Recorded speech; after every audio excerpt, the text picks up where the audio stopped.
नमस्कार बंधुगण, जय जगन्नाथ। ओडिया नीतिवाणी चैनल को आपण मानकु स्वागत। बंधुगण, ए दुनिया रे सबुठु बड़ पाप हेउछि लोभ। कारण लोभर ही विभिन्न समस्या सृष्टि होइथाए।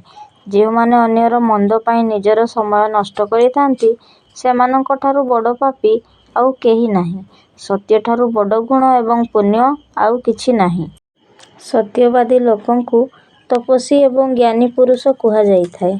सेमानंकु कौनसी तीर्थ करि जिबार आवश्यकता नाही। सज्जनता को गଳାର ମାଡ଼ି କରିଥିବା ଲୋକଙ୍କୁ ହିଁ ବୁଦ୍ଧିମାନ କୁହାଯିବ। ମନ ସଫା ନଥିଲେ ଶରୀରକୁ ସଫା କରିବାର ମାନେ କିଛି ନାହିଁ।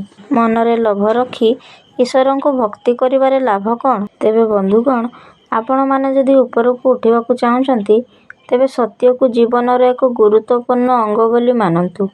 ଧନଠାରୁ ଯଥେଷ୍ଟ ଅଧିକ ବିଦ୍ୟାଶକ୍ତିକୁ ଚିହ୍ନନ୍ତୁ।